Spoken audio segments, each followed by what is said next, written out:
আল্লাহ রব্বুল আলামিনের পক্ষ থেকে মানব জাতির হিদায়াতের জন্য, মানব জাতির মুক্তির জন্য একটি গ্রন্থ যথেষ্ট, তা হচ্ছে কোরআনুল কারীম। আল্লাহ রব্বুল আলামিন এই গ্রন্থকে হিদায়াতের গ্রন্থ বলেছেন। এই গ্রন্থের মাধ্যমে মানুষ হিদায়াত পাবে।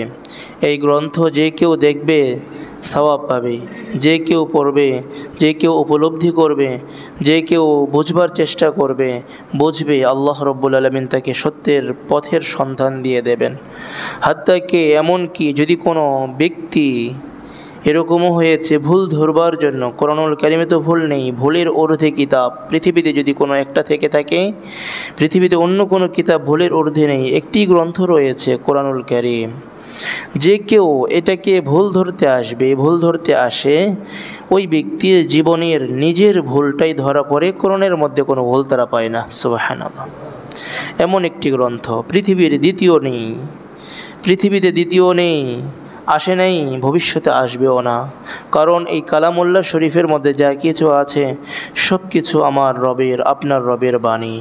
আমার আপনার রবের সব কথাগুলোই আল্লাহ রব্বুল আলামিন খুব হেফাজতের সাথে, খুবই নিরাপত্তার সাথে রাসূলুল্লাহ সাল্লাল্লাহু আলাইহি ওয়াসাল্লাম পর্যন্ত পৌঁছে দিয়েছেন। জি কুওয়াতিন ইনদা যিল আরশি মাকিম, এমন একজন ফেরেশতা রাসূলুল্লাহ সাল্লাল্লাহু আলাইহি ওয়াসাল্লাম পর্যন্ত নিয়ে আসছেন, যে ফেরেশতা অত্যন্ত শক্তিশালী এবং আরশওয়ালাদের কাছে, যারা আসমানে থাকে তাদের কাছে সম্মানিত সেই ফেরেশতা নিয়ে আসছেন। শুধু উনি না, ওনার সাথে ওনার হেফাজতের জন্য অনেক ফেরেশতা ছিল। আল্লাহ রব্বুল আলামিন পাঠিয়েছেন আমাদের রাসূলের কাছে। রাসূল সাল্লাল্লাহু আলাইহি ওয়াসাল্লামের উপর যেইভাবে অবতীর্ণ হয়েছে রাসূল সাল্লাল্লাহু আলাইহি ওয়াসাল্লাম ঠিক অনুরূপভাবেই সাহাবায়ে কেরামের সামনে আবৃত্তি করেছেন। আর সাহাবায়ে কেরাম পুঙ্খানুপুঙ্খানুভাবে রাসূল যেইভাবে বলেছেন ওইভাবে লিপিবদ্ধ করেছেন, পরবর্তীতে রাসূলকে দেখিয়েছেন। কোনো ভুল নেই, কোনো ভুলের আশঙ্কাও নেই, কোনো ধরনের কোনো সন্দেহ সংশয় নেই। একটি মাত্র গ্রন্থ, সেই গ্রন্থের নাম সকলে মহব্বতের সাথে বলেন কি? কোরআনুল কারীম। যত নসিহা পৃথিবীতে আছে, যত উপদেশবাণী পৃথিবীতে আছে, কোরআনের উপরে, কোরআনের চেয়ে বড় উপদেশবাণী কোথাও নেই। এজন্য যে কেউ কোরআনকে আপন করে নেবে, আল্লাহ রব্বুল আলামিন তাকে পথ দেখাবেন, উনি সঠিক পথের সন্ধান পেয়ে যাবেন। আপনি যেখানেই ঠিকে যাবেন সেখানেই কোরআন আপনাকে পথ দেখাবে। এই জন্য আমরা কোরআনকে আপন করে নেব। কোরআন একেবারে বাসার উপরের তাকে রাখার জন্য না, কাপড় মরিয়ে জুলদান পেঁচিয়ে মাসের পর মাস চলে যাবে, সেখানে থাকবে, শোভা পাবে, ঘরের সৌন্দর্য বৃদ্ধির জন্য, এটা না। এটা প্রত্যেক দিন সকাল আর সন্ধ্যা, প্রত্যেক সময়ের জন্য আমাদের গাইডলাইন। সুতরাং প্রত্যেকটি মুহূর্ত আমাকে পথ দেখাবে কোরআনুল কারীম। এই জন্য আপনি দেখেন যে কোরআনুল কারীমের নির্দিষ্ট কোনো ভাগ আল্লাহ তাআলা করেন নাই যে এই জায়গার মধ্যে শুধু তাওহীদ নিয়েই আলোচনা, অন্য কিছু না। এই পারার মধ্যে বা এই সূরার মধ্যে কিছু সূরা রেখেছেন, ছোট ছোট সূরা। এছাড়া অধিকাংশ সূরার মধ্যে আল্লাহ রাব্বুল আলামিন সব কিছু দিয়েছেন। তাওহীদ দিয়েছেন, আখিরাত দিয়েছেন, রিসালাত দিয়েছেন। তারপরে আল্লাহ রাব্বুল আলামিন মানব জীবনের বিভিন্ন দিক নিয়ে আলোচনা করেছেন এক একটি সূরার মধ্যে। অর্থাৎ আপনি যখন যেই সূরাটি পড়বেন, ওই সূরার মধ্যে যদি আপনি ভালো করে গবেষণা করেন, ভালো করে ফিকির করেন, দেখবেন আল্লাহর একত্ববাদের সাথে রাসূলের সাক্ষ্য দিচ্ছেন, সাথে সাথে দুনিয়ার বিষয় নিয়ে আল্লাহ তাআলা আলোচনা করছেন। সব কিছুই কেমন যেন আল্লাহ রাব্বুল আলামিন আপন কুদরতিভাবে সাজিয়ে দিয়েছেন আমাদের এই গ্রন্থকে, কোরআনুল কারীমকে। এই জন্য বেশি থেকে বেশি আমরা এই কোরআনুল কারীম পাঠ করব এবং নিজেদের জীবনে চলার পাথেয় হিসাবে, চলার জন্য আমাদের দিক নির্দেশক হিসাবে এই কোরআনুল কারীমকে গ্রহণ করব ইনশাআল্লাহ। আজকে আমরা আপনাদের সামনে তিলাওয়াত করেছি সূরাতুল মুজাম্মিল। আমরা 29তম পারা থেকে ধারাবাহিক আলোচনায়, জুমার আলোচনায় আমরা শুনছিলাম। কয়েকটি সূরা শুনেছি, সূরা মুলক শুনেছি, সূরা কলাম শুনেছি। এরকমভাবে আমরা কয়েক জুমা আগে আমরা শুনেছিলাম সূরাতুল জিন। সূরা জিনের পরেই আল্লাহ রাব্বুল আলামিন নিয়ে আসছেন সূরাতুল মুজাম্মিল। আজকে আমরা সূরা মুজাম্মিলের সরল অনুবাদ এবং এর থেকে শিক্ষা এবং আল্লাহ রাব্বুল আলামিনের বার্তাগুলো আপনাদের সামনে উপস্থাপন করবার, যাতে করে আল্লাহ তাআলা আমাকে নিজেকে এবং আপনাদেরকে সকলকেই এই অনুযায়ী আমল করার তৌফিক দান করেন। আমরা সকলেই বলি আল্লাহুম্মা আমিন। প্রথমত আমরা এই সূরার সাথে পরিচয় হয়ে নিব। এই সূরার নাম হচ্ছে সূরাতুল মুজাম্মিল। সকলেই বলেন মুজাম্মিল। সব বলেন মুজাম্মিল না, মুজাম্মিল। রাসূলুল্লাহ সাল্লাল্লাহু আলাইহি ওয়াসাল্লামের উপর যখন ওহী অবতীর্ণ হয়েছিল প্রাথমিক পর্যায়ে, রাসূলুল্লাহ সাল্লাল্লাহু আলাইহি ওয়াসাল্লামের উপর সর্বপ্রথম যে 5টি আয়াত অবতীর্ণ হয়েছিল সেই 5টি আয়াত হচ্ছে সূরাতুল আলাকের ইকরা বিসমি রাব্বিকাল্লাযী খালাক খালাকাল ইনসানা মিন আলাক ইকরা ওয়া রাব্বুকাল আকরাম আল্লাযী আল্লামা বিল কলম আল্লামাল ইনসানা মা লাম ইয়ালাম। এই 5টি আয়াত সর্বপ্রথম আল্লাহ রাব্বুল আলামিন কোরআনুল কারীম অবতীর্ণের ক্ষেত্রে সর্বপ্রথম অবতীর্ণ করেছেন। এই আয়াত অবতীর্ণ হওয়ার পরে, আয়াত অবতীর্ণ হওয়ার সময় যে একটা কাইফিয়ত, যে একটা সুরত হয়েছিল, জিবরাইল আলাইহিস সালাতু ওয়াস সালাম রাসূলের সামনে চলে আসছেন, রাসূল দেখছেন। দেখার পরে জিবরাইল আলাইহিস সালাতু ওয়াস সালাম রাসূলকে বললেন আপনি পড়ুন। রাসূল বললেন মা আনা বিকারিন, আমি তো পড়তে জানি না। 3 বার বলার পরে রাসূল পড়লেন না। পরবর্তীতে তিনি অবতীর্ণ করলেন, বুকের মধ্যে চাপ দিয়ে এই 5টি আয়াত অবতীর্ণ করলেন। ওখান থেকে আসার পরে রাসূলুল্লাহ সাল্লাল্লাহু আলাইহি ওয়াসাল্লামের ভেতরে কম্পন শুরু হয়ে গিয়েছিল।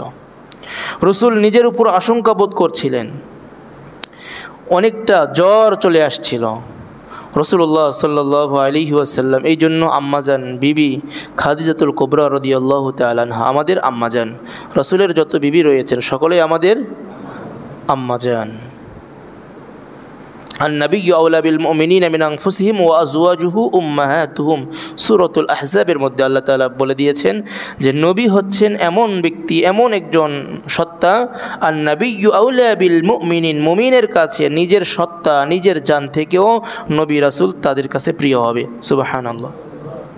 এবং তাদের বিবি, নবীদের বিবি হচ্ছেন মুমিন সমাজের সকল মুসলমানদের জন্য আম্মাজান।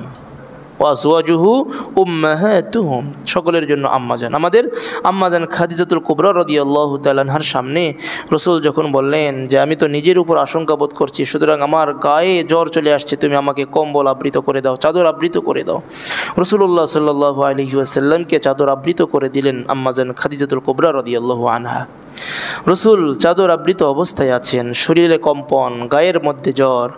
এমন সময় আল্লাহ রাব্বুল আলামিন মহব্বতের সাথে ডাক দিয়ে ইয়া আইয়ুহাল মুজাম্মিল থেকে এই সূরাটি অবতীর্ণ করেছেন। সুবহানাল্লাহ। হে চাদর আবৃত ব্যক্তি, হে চাদর আবৃত ব্যক্তি, এটা অত্যন্ত মহব্বতের একটি ডাক।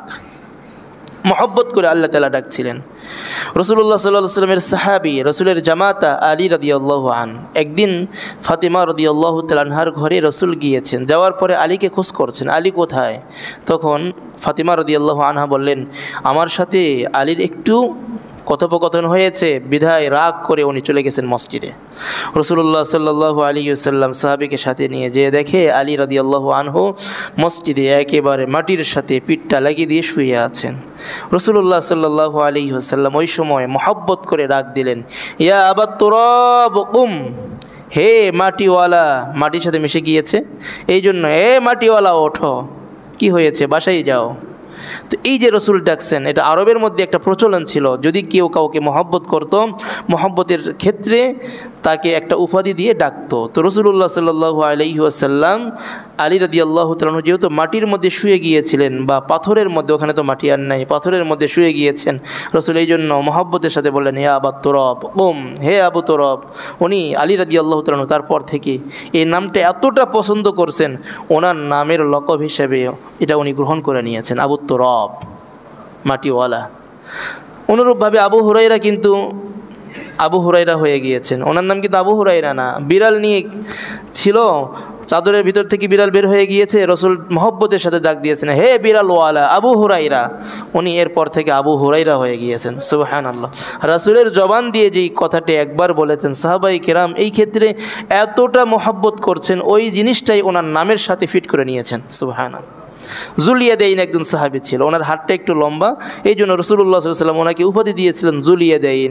উনি মহব্বতের সাথে সবসময় এর নামটা উচ্চারণ করতেন, আমার নাম জুলিয়াদাইন। সুবহানাল্লাহ, রসুলের মহব্বত এটা। তো যাই হোক, আল্লাহ পাক রাসূলকে ডাক দিলেন ইয়া আইয়ুহাল মুজাম্মিল, এটা মহব্বতের সাথে আল্লাহ তাআলা রাসূলকে ডাক দিয়েছেন। তো আমরা শানে নুজুল, এটা হচ্ছে বর্ণনার প্রেক্ষাপট।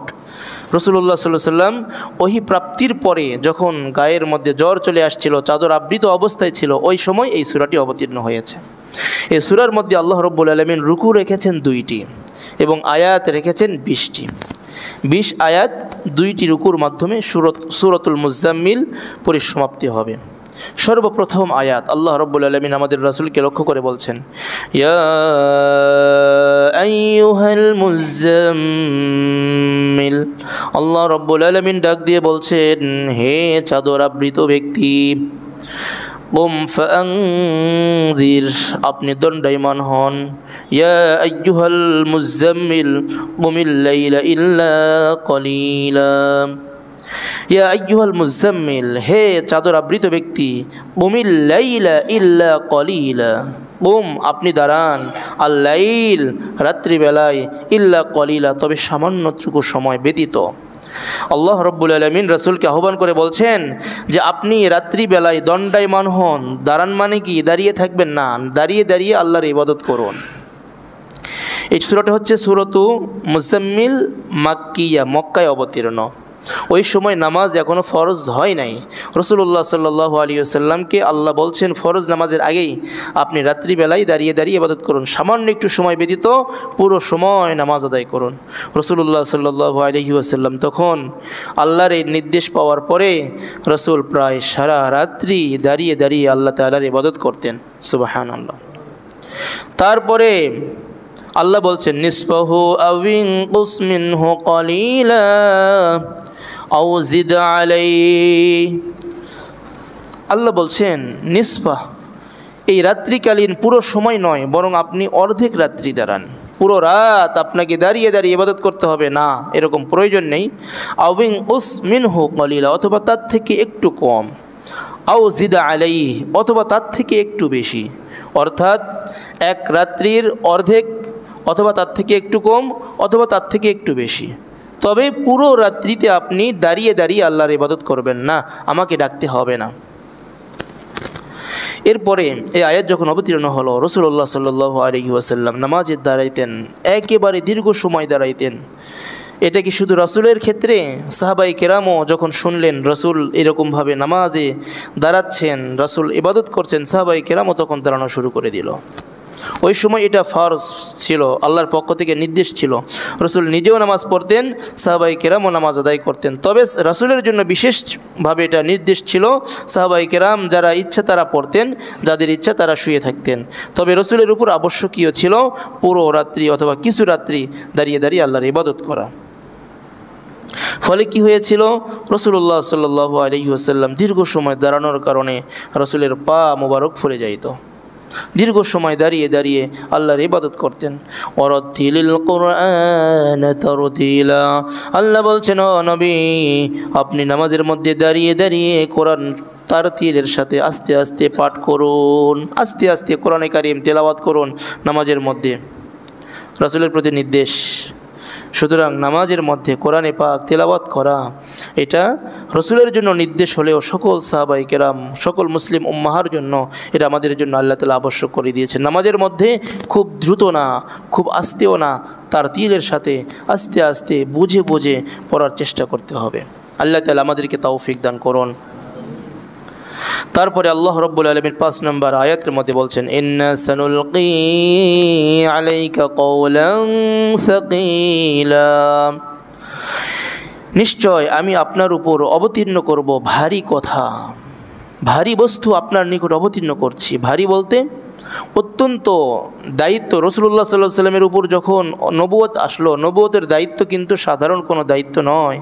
আল্লাহ রাব্বুল আলামিন সূরা আলাম নাশরাহ এর মধ্যে বলছেন, আলাম নাশরাহ লাকা সাদরাক, ও নবী আমি কি আপনার বক্ষকে উন্মোচন করে দিই নাই?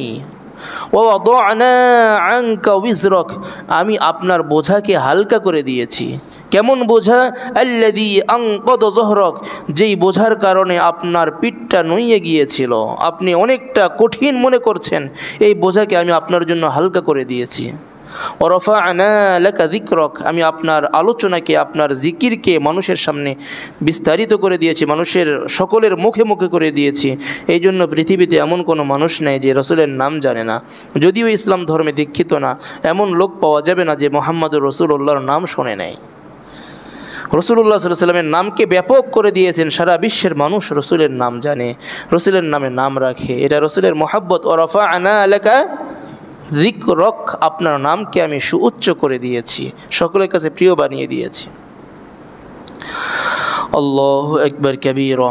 তো আল্লাহ বলছেন, আমি আপনার সামনে, আপনার কাছে ভারী বস্তু অবতীর্ণ করব। ভারী বস্তু অবতীর্ণ করেছেন, কিন্তু পরবর্তীতে আল্লাহ তাআলা সেই ভারী বস্তুকে হালকা করে দিয়েছেন আমাদের রসুলের জন্য। ইন্না নাশিয়াতাল লাইলি হিয়া আশাদ্দু ওয়াতওয়া ওয়া আকওয়ামু কিলা। আপনি যে রাত্রিবেলায় ইবাদত করছেন, এই রাত্রিতে দণ্ডায়মান হওয়া, এটা কুপ্রবৃত্তি দলনের ক্ষেত্রে অত্যন্ত সহায়ক। ওয়া আকওয়ামু কিলা, এবং উচ্চারণে অত্যন্ত সহজ। অর্থাৎ রাত্রে দাঁড়িয়ে দাঁড়িয়ে ইবাদত করাটা মানুষের মনের চাহিদার উপর হয়ে যায়, বিধায় মানুষের মনটা অনেকটা পাপ মুক্তর দিকে আস্তে আস্তে ধাবিত হয়। এই জন্য কিতাবের মধ্যে আসছে, যারা তাহাজ্জুদ পড়ে, যারা তাহাজ্জুদ গুজার, এদের দ্বারা গুনাহ কম হয়। আর তাহাজ্জুদ পড়া ছাড়া কোনো ব্যক্তি আল্লাহর ওলি হতে পারে না। তাহাজ্জুদের নামাজ কখন পড়ে? যখন শেষ রাত্রি, অর্থাৎ রাত্রের 3 ভাগের 1 ভাগ যখন চলে যাওয়ার পরেই, বা অর্ধেক রাত্রি যখন হয়ে যায়, তারপরেই তাহাজ্জুদের নামাজ শুরু হয়। সুবহে সাদিকের আগ পর্যন্ত এই সময়টি থাকে। যখন আমাদের ঘুম ভেঙে যাবে, ভোর রাত্রিতে আজান সুবহে সাদিকের আগে আমরা দাঁড়িয়ে দাঁড়িয়ে নামাজ পড়তে পারি। রাসূলুল্লাহ সাল্লাল্লাহু আলাইহি ওয়াসাল্লামের সাহাবীরা, রসুল এরকমভাবে যখনই ঘুম ভেঙে যেতেন, উঠতেন, দাঁড়িয়ে অজু করে। আমাদের তো অজু কত সুন্দর পদ্ধতি আছে, কত সুন্দর ব্যবস্থা রয়েছে, কিন্তু রসুলের জামানায় তো এরকম ছিল না, তারপরে ওনারা পড়েছেন। আমরা একটু চেষ্টা করলে আমাদেরও হবে। আল্লাহ রাব্বুল আলামিন আমাদেরকে তৌফিক দান করুন। চেষ্টা করব। রসুল কিছু সময় ঘুমিয়েছে। এক সাহাবীকে রাসূল সাল্লাল্লাহু আলাইহি ওয়াসাল্লাম বললেন, তুমি ইবাদত করবে, ঘুমাবে, আবার ইবাদত করবে, আবার ঘুমাবে, তাহলে কি হবে? তোমার ঘুমানোটাও ইবাদত হয়ে যাবে। আমরা যে ঘুমাচ্ছি, এই ঘুমটা কেন যাচ্ছি? যাতে করে আমরা উঠে সুন্দর করে নামাজ আদায় করতে পারি। আবার নামাজ আদায় করছি, শরীরের মধ্যে ক্লান্তি চলে আসবে, আবার ঘুমাচ্ছি কেন? শরীরকে রেস্ট দেওয়ার জন্য। নতুবা আমাদের শরীর তো এমন না যে লাগাতারভাবে কোনো কাজ করতে পারবো। আল্লাহ তাআলা এইভাবে আমাদের শরীরকে বানান নেই। সুতরাং ওই সময় যদি ঘুমিয়েও থাকি, ওটা ইবাদতের মধ্যে গণ্য হবে। নামাজ যখন পড়বো, ওটাও ইবাদতের মধ্যে গণ্য হবে। তাহলে মুমিনের পুরো রাত্রি কার মধ্যে গণ্য হয়ে যাবে? ইবাদতের মধ্যেই গণ্য হবে। শুধু রাত্রি না, পুরো দিনও ইবাদতের মধ্যে গণ্য। আপনি যে নামাজ পড়েছেন, নামাজের পরে ঘর থেকে বের হয়েছেন ব্যবসার উদ্দেশ্যে অথবা কোনো কর্মের উদ্দেশ্যে, আপনার ইচ্ছা কি? আপনার ইচ্ছা হচ্ছে আমি একটা কর্ম করব, এখান থেকে হালাল রোজগার করে আমি নিজেকে খাবার দেব, আমার পরিবারকে খাবার দেব, আমার সন্তানকে দেব। সুতরাং হাদিসের মধ্যে আসছে, তলাবু কাসবিল হালালি ফারিদাতুন বাদাল ফারাইজ, হালাল রিজিক অন্বেষণ করা একটি ফরজ ইবাদতের পরে আরেকটি ইবাদত। সুতরাং আপনি যেহেতু বের হয়ে যাচ্ছেন হালাল রুজিক অন্বেষণ করবার জন্য, সুতরাং ওইটা ইবাদতের জন্যই আপনি চলে যাচ্ছেন, কারণ ওটা একটা ইবাদত। তার মানে দিনের বেলাও আপনার পুরো সময় যখন আপনি অর্থ উপার্জনের পেছনে ঘুরছেন, এটাও আপনার কি হয়ে যাচ্ছে? ইবাদত। তাহলে মুমিনের দিবারাত্রি পুরোটাই, সকলেই বলেন, পুরোটাই কি? ইবাদত। শুধু নিয়ত আমাদের ঠিক রাখতে হবে, দিবারাত্রি পুরোটাই আমাদের ইবাদত হবে।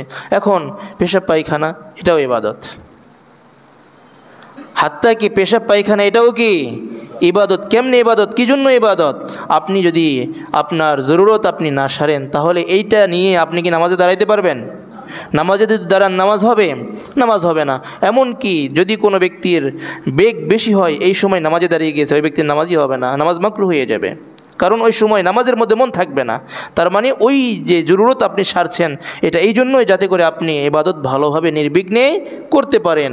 সুতরাং এই জন্যই তো রাসূল সাল্লাল্লাহু আলাইহি ওয়াসাল্লাম দোয়াও রেখেছেন ওই জায়গার মধ্যে। ঢোকার আগে দোয়া আছে, বের হওয়ার পরে দোয়া আছে। এটা কিসের জন্য? কারণ ওই কাজটাও আপনার ইবাদতের মধ্যে গণ্য। সুবহানাল্লাহি ওয়া বিহামদি। তাহলে মুমিনের দেখেন কত সুন্দর পুরো জীবন ইবাদতের মধ্যে, পুরো জীবনটা ইবাদতের মধ্যে। তারপরে আল্লাহ তাআলা বলছেন ইন্না লাকা ফিন নাহারি সাবহান তাবিলা, দিনের বেলায় আপনার রয়েছে বড় ব্যস্ততা, রাত্রিতে কেন আপনি ইবাদত করবেন দাঁড়িয়ে দাঁড়িয়ে? কারণ দিনের বেলায় অনেক ব্যস্ততা রয়েছে, নবুয়তের শুরুর দিক, দিনের বেলায় দাওয়াতের মিশন রয়েছে, সাহাবায়ে কেরামদেরকে নিয়ে বিভিন্ন কাজকর্ম রয়েছে, পরামর্শ রয়েছে, বিভিন্ন দিকে যাওয়ার বিষয় রয়েছে। এই জন্য আপনি দাঁড়িয়ে দাঁড়িয়ে রাত্রি ইবাদত করুন। ওয়াযকুর ইসমা রাব্বিকা ওয়া তাবাত্তাল ইলাইহি তাবতীলা, আপনার রবের নাম নিন, ওয়া তাবাত্তাল ইলাইহি তাবতীলা, মনোনিবেশ করুন আল্লাহ রাব্বুল আলামিনের সাথে, মনোযোগের সাথে আল্লাহ তাআলার নাম নিতে থাকুন। রব্বুল মাশরিকি ওয়াল মাগরিবি লা ইলাহা ইল্লা হুয়া ফাত্তাখিযুহু ওয়াকিলা, আল্লাহ বলছেন কেন তোমার রবের নাম নিবা? কারণ হচ্ছে রব্বুল মাশরিকি ওয়াল মাগরিব, তিনি হচ্ছে পূর্ব দিগন্তের পশ্চিম দিগন্তের মালিক। লা ইলাহা ইল্লা হু, তিনি ব্যতীত কোনো মাবুদ নেই। ফাত্তাখিযুহু ওয়াকিলা, সুতরাং রব্বুল আলামিনকে তোমরা কর্ম নির্ধারক হিসেবে গ্রহণ করে নাও। আমাদের কর্ম নির্ধারক কে? আল্লাহ, এই সব কিছুর মালিকও আল্লাহ, সুতরাং আমাদের কর্ম নির্ধারকও আল্লাহ, ওকিল আমাদের আল্লাহ। ওয়াসবির আলা মা ইয়াকুলুনা ওয়াহজুরহুম হাজরান জামিলা, তবে নবী শুনেন, ওয়াসবির, সবর করেন, মা ইয়াকুলুন, তারা যে কথাগুলো বলছে আপনাকে, ওয়াহজুরহুম হাজরান জামিলা, এবং তাদেরকে উত্তমভাবে পরিহার করুন।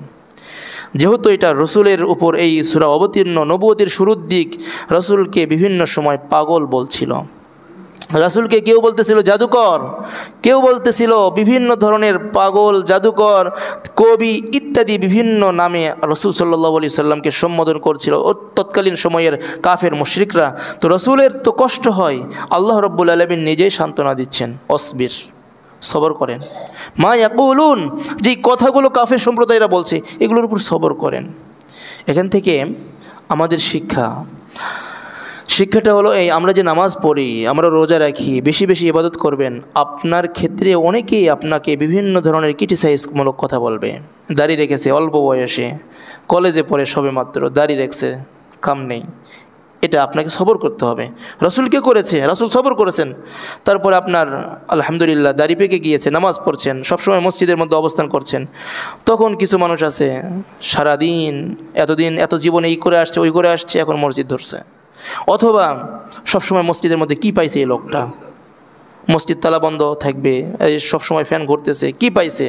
অথবা কোরআন তেলাওয়াত করছেন, সারাদিন কোরআন তেলাওয়াত করে, এইরকমভাবে সমালোচক থাকবে। রাসূলের ছিল, আপনার থাকবে, আমার থাকবে। সুতরাং সমালোচকের পেছনে পড়া যাবে না। আপনার যখন উন্নতি অগ্রগতি হবে দুনিয়ার দিক দিয়েও, আপনি বড় কিছু হচ্ছেন, আপনার সমালোচকের অভাব হবে না। আপনি যদি সমালোচকের পেছনে পড়েন, ও কেন বলছে এটার পেছনে পড়লে আপনি আর সামনের দিকে যেতে পারবেন না। সমালোচনা করছে, করুক, সমালোচকের মুখ একসময় বন্ধ হয়ে যাবে, আপনি আপনার গন্তব্যস্থানে পৌঁছে যাবেন ইনশাআল্লাহ। এই জন্য সমালোচকের পেছনে আমরা পড়ব না। সমালোচক সমালোচনা করবে, তবে হ্যাঁ, এই ক্ষেত্রে আমরা ভালো কাজ করার ক্ষেত্রে, তবে খারাপ কাজ করছি এই ক্ষেত্রে যদি কেউ সমালোচনা করে, এখান থেকে আমাদের ফিরে আসা দরকার। আল্লাহ রাব্বুল আলামিন তৌফিক দান করুন। তারপরে আল্লাহ তাআলা বলছেন ওয়াহজুরহুম হাজরান জামিলা। এখান থেকে আরেকটি শিক্ষা আমাদের, অনেকে আপনাকে বাধা দিবে ভালো কাজ করার ক্ষেত্রে, ক্রিটিসাইজ করবে, ওই সময় তাদেরকে পরিহার করে চলা। সে আমাকে কেন বললো এটার পেছনে না পড়ে আল্লাহ তাআলা নির্দেশ দিয়েছেন তাদেরকে পরিহার করে উত্তমভাবে চলে আসো ওই জায়গা থেকে। এটা এখান থেকে আমরা শিক্ষা পেয়ে যাই। ওয়াজারুনি ওয়াল মুকাজ্জিবিনা উলিন নি'মাতি ওয়া মাহিলহুম কলিলা। 11 নম্বর আয়াতের মধ্যে আল্লাহ তাআলা বলছেন, ও নবী, এদেরকে আমার হাতে ছেড়ে দিন। ওয়াল মুকাজ্জিবিন, যারা আপনাকে মিথ্যুক বলছে, এদেরকে আমার হাতে ছেড়ে দিন। উলিন নি'মাতি, যাদেরকে আমি নিয়ামত দিয়েছি, ওয়া মাহিলহুম কলিলা, আমি তাদেরকে এই সুযোগটা দিয়েছি অল্প কিছু সময়ের জন্য, অল্প কিছু দিনের জন্য। সারা জীবন আপনাকে এই ধরনের ডিস্টার্ব করার তাদের সুযোগ হবে না। ইয়াউমা তারজুফুল আরদু, আচ্ছা, এর আগের আয়াত রয়েছে ইন্না লাদাইনা আনকালান ওয়া জাহিমা, নিশ্চয় আমার কাছেই রয়েছে তাদের প্রতিশোধ, আর আমার কাছেই রয়েছে জাহান্নামের আগুন। এরা যেগুলো করছে এটার জন্য আমি তাকে শাস্তি দেওয়ার জন্য যথেষ্ট, জাহান্নামে পৌঁছানোর জন্য আমি নিজেই যথেষ্ট। আপনি ওদের পেছনে পড়বেন না। وطعاما ذا غصة وعذابا أليما। যখন এক সময় জীবন শেষ হয়ে যাবে, মৃত্যুবরণ করবে, তাদেরকে খাবার দেওয়া হবে যা গুসসতিন, কাঁটাদার বৃক্ষ, কাঁটাদার ফল, তাদেরকে রিজিক দেওয়া হবে। ওয়াদাবান আলিমা, এবং কঠিন শাস্তি তাদেরকে দেওয়া হবে। আপনি আমার উপর ছেড়ে দিন। ইন্না يوم ترجف الأرض والجبال وكانت الجبال كثيبا مهيلا। এই যে আযাব দিব কোন দিন? ইয়াউমা তারজুফুল আরদু ওয়াল জিবাল, যেই দিন জমিন কম্পমান হবে, জমিন সব শেষ হয়ে যাবে। ওয়াল জিবাল, পাহাড়গুলো শেষ হয়ে যাবে। ওয়াকানাতিল জিবালু কাসিবাম মাহিলা, পাহাড়গুলো যে শক্ত দেখতে পাচ্ছেন এটা শক্ত থাকবে না, বরং বালুময় একটা ডিবির মতো হয়ে থাকবে, সব কিছু তার শক্তি শেষ হয়ে যাবে।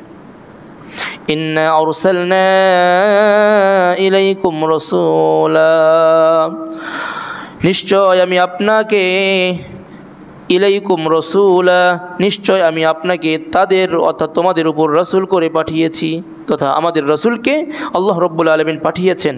শাহিদান আলাইকুম, যিনি তোমাদের উপর সাক্ষী, যিনি তোমাদের জন্য সাক্ষ্য স্বরূপ। কামা আরসালনা ইলা ফিরআউনা রাসূলা, যেরকমভাবে আমি ফিরআউনের উপর রাসূলকে পাঠিয়েছিলাম। ফিরআউনের কাছে কোন রাসূল আসছিলেন? হযরতে মূসা আলাইহিসসালাতু ওয়াসসালাম। উনি যেরকম মূসা আলাইহিসসালাতু ওয়াসসালাম যেরকম ফিরআউনের সম্প্রদায়ের কাছে আসছে, আমাদের রাসূল আসছিলেন মক্কাতে। তারপরে আল্লাহ তাআলা বলছেন মূসাকে পাঠিয়েছিলাম, মূসার কি তারা অনুগত ছিল? আল্লাহ বলছেন ফাআসা ফিরআউনুর রাসূলা ফাআখাযনাহু আখযান ওয়াবিলা। আল্লাহ বলছেন ফিরআউন যখন রাসূলের নাফরমানি করল, ফাআখাযনাহু আখযান ওয়াবিলা, তখন সাথে সাথে আমি ফিরআউনকে পাকড়াও করলাম, তাকে নাস্তানাবুদ করে দিলাম। ফিরআউন রাসূলের বিরোধিতা করেছে, সুতরাং আমি তাকে পাকড়াও করেছি। এই যে মক্কার কাফেররা আপনার বিরোধিতা করছে, আমি কি তাদেরকে ছেড়ে দেব? না না না, আমিও তাদেরকে পাকড়াও করবই। ফাকাইফা তাত্তাকুনা ইন কাফারতুম ইয়াওমান ইয়াজআলুল বিলদানা বিশিবা। আল্লাহ বলছেন ফাকাইফা তাত্তাকুন, সেই দিন কেমন ভয় হবে, সেই দিন কিভাবে বাঁচবে তারা। ইন কাফারতুম, যদি তোমরা সেই দিনকে অস্বীকার করো। কোন দিন? ইয়াওমান ইয়াজআলুল বিলদানা শিবা, যেই দিন সমস্ত বালকগুলো, সমস্ত সন্তান শিশু বাচ্চাগুলো বৃদ্ধ হয়ে যাবে, সমস্ত ছোট বাচ্চাগুলো বৃদ্ধ হয়ে যাবে, ছোট বাচ্চারাও বৃদ্ধ হবে। এর ব্যাখ্যা কি? আল্লাহ রাব্বুল আলামিন এতটাই ভয়ঙ্কর করবেন কিয়ামতের মাঠ, এতটাই ভয়ানক হবে যে শিশু বাচ্চা সবেমাত্র বয়স অল্প, এই বাচ্চা 15-16 বছর, আযাবের ভীতিকর অবস্থা দেখে তার মাথার চুলগুলো পেকে যাবে, মাথার চুলগুলো পেকে যাবে। সে ভয়ঙ্কর অবস্থা থেকে নিজেকে কন্ট্রোল করতে পারবে না। আল্লাহ বলছেন ওই দিন যারা আপনাকে অস্বীকার করছে, কিয়ামতের দিবসকে অস্বীকার করছে, এদের আত্মরক্ষা কোথায় হবে? আল্লাহ বলছেন আস-সামাউ মুনফাতিরুম বিহি, শুধু তাই নয়, সেই দিন আসমানগুলোকে আমি টুকরো টুকরো করে ফেলব। কানা ওয়াদুহু মাফউলা, আল্লাহ বলছেন আমার যে ওয়াদা এটা সাধারণ কোনো ওয়াদা নয়, গতানুগতিক কোনো ওয়াদা নয়, বরং আল্লাহ বলছেন অবশ্যই এই ওয়াদার বাস্তবায়ন ঘটবে। ইন্না হাযিহি তাযকিরা, নিশ্চয় এই কুরআনুল কারীম একটি নসিহা। ইন্না হাযিহি তাযকিরা ফামান শাআ আত্তাখাযা ইলা রাব্বিহি সাবিলা, সুতরাং যে কেউ চায় সে যেন নিজের রাস্তা বানিয়ে নেয়, নিজের পথ খুঁজে নেয়। সুতরাং সেই দিন আমি বাঁচবো কেমনে? প্রত্যেকের পথ খোঁজা দরকার। কে এই এখন দুনিয়ার মধ্যে যদি আমরা সামান্য হায়াতের মধ্যে থেকে সামান্য একটু ভোগ বিলাস পেয়ে, সামান্য একটু আরাম আয়েশ পেয়ে নিজের সেই কথা বলে যাই, তাহলে কি আমাদের উপায় থাকবে? কথা বলেন, উপায় থাকবে? কোনো উপায় থাকবে না। এই জন্য সেই দিন শিশুরা বৃদ্ধতে রূপান্তরিত হয়ে যাবে, সেই দিন আমাদের কোনো উপায় থাকবে না যদি আমরা সেই দিনকে ভুলে থাকি। তারপর আল্লাহ বলছেন ইন্না রাব্বাকা ইয়ালামু তাকুমু আদনা মিন সুলুসাইল লাইলি ওয়া নিসফা ওয়া সুলুসাহু ওয়া তাইফাতুম মিনাল্লাযীনা মা'আক, শুরুর অংশে যে রাসূল সাল্লাল্লাহু আলাইহি ওয়াসাল্লামকে বলছেন আপনি দণ্ডায়মান হন রাত্রির কিছু অংশ অথবা অর্ধেক অথবা তার থেকে একটু বেশি বা কম, এই কথাটাকে আল্লাহ রাব্বুল আলামিন আরও সুন্দর করে ব্যাখ্যা করে দিচ্ছেন। ইন্না রাব্বাকা ইয়ালামু, নিশ্চয় আপনার রব জানেন, আন্নাকা তাকুমু আদনা মিন সুলুসাইল লাইল, আপনি রাত্রে 3 ভাগের 1 ভাগ দণ্ডায়মান থাকেন, ওয়া নিসফাহু, এবং কোনো কোনো সময় অর্ধেক, ওয়া সুলুসাহু, আবার কখনো কখনো 3 ভাগের 1 ভাগ, কখনো 3 ভাগের 2 ভাগ, কখনো পুরো অর্ধেক সময়, কখনো 3 ভাগের 1 ভাগ। অতাইফাতুম মিনাল্লাযীনা মা'আক, এবং আপনার সাথে থাকে আপনার সঙ্গীরা, মানে সাহাবায়ে কেরামরা। আল্লাহু ইউকদ্দিরুল লাইলা ওয়ান নাহার, রাত্রি এবং দিনের পরিমাপ আমি নিজেই করি। রাত্রি কখনো বড়, দিন ছোট, দিন কখনো বড়, রাত্রি ছোট, এটা আপনি নয়, বরং আমি নিজেই করি। আলিমা আল্লান তুহসুহু, আপনি এগুলোর হিসাব রাখতে পারবেন না। ফাতাবা আলাইকুম, এই জন্য আপনি আল্লাহ রাব্বুল আলামিনের কাছে তওবা করুন। ফাকরাউ মা তায়াসসারা মিনাল কোরআন, সুতরাং যেটা আপনার কাছে সহজ লাগে কোরআনুল কারীম থেকে এটা পাঠ করতে থাকুন। রাসূলকে বলে সকলকে সম্বোধন, কোরআনে যেটা পান সেটাই, যেটা আপনার কাছে সহজ লাগে। এখান থেকে ফুকাহায়ে কেরাম বলেন নামাজের মধ্যে সূরা ফাতিহার পরে অন্য যে কোনো সূরা আপনি পড়তে পারেন, যেটা আপনার কাছে সহজ লাগে সেই জায়গা থেকে আপনি পড়তে পারেন, কারণ সহজটা পড়তে হবে, কঠিনটা নয়। কঠিনটা শুরু করলেন 1 আয়াত পরে আর পারতেছেন না, না, আপনার কাছে যেটা সহজ সেটা আপনি পড়ুন। সূরা ফিল পারেন অথবা 4টে সূরা পারেন, এই 4টে সূরা দিয়ে আপনি নামাজ পড়ুন। আপনি 10টে সূরা পারেন, এগুলো দিয়েই পড়ুন। আপনার 2টি পৃষ্ঠা মুখস্থ হয়েছে কিন্তু আটকে যাচ্ছেন না, এটা নামাজে আপনি পড়বেন না। হ্যাঁ, যখন পরিপূর্ণ হয়ে যাবে, এটা আয়াতে চলে আসবে, তখন নামাজের মধ্যে পড়ুন। আলিমা আন সায়াকুনু মিনকুম মারদা, আল্লাহ বলছেন তিনি জানেন অতি সত্বর তোমাদের উপর তিনি সন্তুষ্ট হয়ে যাবেন। আল্লাহ তাআলা কি হবেন? সন্তুষ্ট হবেন। ওয়া আখারুনা ইয়াদরিবুনা ফিল আরদি ইয়াবতাগুনা মিন ফাদলিল্লাহ, কিছুদিন পরে 2টি দল হয়ে যাবে, তারা কিছু ব্যক্তি দুনিয়ার মধ্যে সফর করবে, সফর করে আল্লাহ রাব্বুল আলামিনের সন্তুষ্টি কামনা করার চেষ্টা করবে, তারা আল্লাহ রাব্বুল আলামিনের রাস্তায় জিহাদ করবে। ওয়া আখারুনা ইউকাতিলুনা ফি সাবিলিল্লাহ, অপর আরেকটি দল আল্লাহ রাব্বুল আলামিনের রাস্তায় জিহাদ করবে। কিছু ব্যক্তি রয়েছে যারা ব্যবসা বাণিজ্যের উদ্দেশ্যে কিছুদিন পরে জমিনের মধ্যে বের হয়ে যাবে, রাসূল সাল্লাল্লাহু আলাইহি ওয়াসাল্লামের জামানার কথা বলছেন। তারপরে কিছু মানুষ আছে আল্লাহ রাব্বুল আলামিনের রাস্তায় বের হবে। ওয়াখরুনা ইউকাতিলুনা ফি সাবিলিল্লাহ ফাকরাউ মা তায়াসসারা মিন, এই জন্য ব্যবসার মধ্যে থাকো, সফরের মধ্যে থাকো, অথবা আল্লাহর রাস্তার মধ্যে থাকো, তোমাদের কোরআনে যেটা সহজ লাগে সেটা পড়ো, কিন্তু পড়া ছেড়ে দেওয়া যাবে না। আমরা তো কোরআন পড়া ছেড়ে দিই, রমজান টু রমাদান, একেবারে রমজানে পড়েছি ভাঁজ করে রেখে দিই, আবার রমজানে তুলি না। সফরে থাকা অবস্থায় ফাকরাউ মা তায়াসসারা মিন, যেটা আপনার কাছে সহজ লাগে ওই সফরের সময়ও পড়েন, বাড়িতে থাকা অবস্থায় তখনও পড়েন, আপনি সফরে বের হয়েছেন, সফরের মধ্যে আছেন, যেটা মুখস্থ আছে সেটা পড়েন। সব সময় কোরআনকে আমাদের সঙ্গে রাখতে হবে। আল্লাহ তাআলা তৌফিক দান করুন। ওয়াকিমুস সালাতা ওয়া আতুজ যাকাত, কোরআন পড়েন সাথে সাথে আল্লাহ বলছেন ওয়াকিমুস সালাতা ওয়া আতুজ যাকাত, নামাজও কায়েম করেন, যাকাতও দেন। ওয়াকরিদুল্লাহ করদুন হাসানা, শুধু তাই নয়, আল্লাহ রাব্বুল আলামিনের রাস্তায় কর্জে হাসানাও দাও। কার রাস্তায়? আল্লাহ রাব্বুল আলামিনের রাস্তায়। আপনার অর্থ রয়েছে, কেউ কর্জে হাসানা চেয়েছে, আপনি দিতে পারেন। ওয়াকরিদুল্লাহ, এবং আল্লাহকে ঋণ দাও, আল্লাহকে ঋণ দাও। আল্লাহর কি টাকার প্রয়োজন আছে? আল্লাহ রাব্বুল আলামিনের একটি আয়াত সূরা ইয়াসিনের মধ্যে আল্লাহ তাআলা বলছেন যে তোমরা তাদেরকে খাওয়াও। তখন কাফেররা বলল আনুতিইমু মাল্লাহু ইয়াশাউল্লাহু আতআমা, আমাদের কি প্রয়োজন? আল্লাহ যাদেরকে ইচ্ছা করলে খাওয়াইতে পারতেন, আমরা তাদেরকে, আল্লাহ খাওয়াইনি, আমরা কি জন্য খাওয়াবো? আল্লাহ তাআলা যখন দানের কথা বলছেন তখন বলে আল্লাহ তো গরিব, আমরা ধনী। এই জন্য তারা বলছে ইন্নাল্লাহ ফাকির ওয়া নাহনু আগনিয়া। কোরআনের মধ্যে আসছে কাফেররা বলছিল যে আল্লাহ গরিব আর আমরা ধনী। আল্লাহ যদি ধনী হইতো তাহলে ঋণ কেন চায়? কী জন্য চায়? আল্লাহ তাআলা যদি ধনী হইতো ঋণ তো চাইতো না। তার মানে আল্লাহ কি গরিব হওয়ার জন্য আল্লাহ ঋণ চায়? বরং আল্লাহ রাব্বুল আলামিনের কিছু বান্দা রয়েছে যাদের কি রয়েছে, অর্থের অভাব রয়েছে, অর্থ সংকট রয়েছে, তাদেরকে সহযোগিতা করার জন্য। হাদিসের মধ্যে আসছে কিয়ামতের মাঠে আল্লাহ বলবেন বান্দা আমি তো দুনিয়াতে অভুক্ত ছিলাম, তুমি তো আমাকে খাওয়ানোর ব্যবস্থা করোনি, আমাকে খাওয়াওনি। আল্লাহ এই কথা শুনে বান্দা বলবে আল্লাহ এটা কেমনে?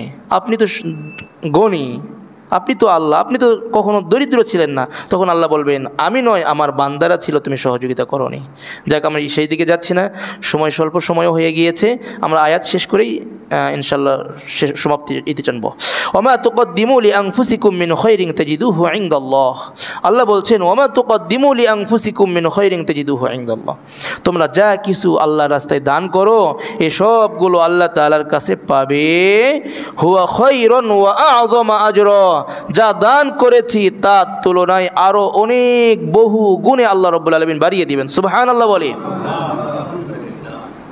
কেমন বাড়িয়ে দিবেন? আল্লাহর শান অনুযায়ী বাড়িয়ে দিবেন, আপনার ইমানের তাকত অনুযায়ী আল্লাহ তাআলা বাড়িয়ে দিবেন। এই জন্য হাদিসের মধ্যে আসছে, সাহাবায়ে কেরাম এক মুষ্টি দান করলে যে সওয়াব, আর আমরা যদি উহুদ পাহাড় সমপরিমাণ স্বর্ণ দান করি, তারপরেও সাহাবায়ে কেরামের এক মুষ্টি দানের সমকক্ষ হবে না। কেন হবে না? কারণ তাদের ইমানের কারণে, ইমানি পাওয়ারের কারণে। তারপরে আল্লাহ বলছেন, ওয়াস্তাগফিরুল্লাহ, আল্লাহর কাছে ইস্তেগফার করো। ইন্নাল্লাহা গফুরুর রহিম। ইস্তেগফার করলে ক্ষমা করবেন কে?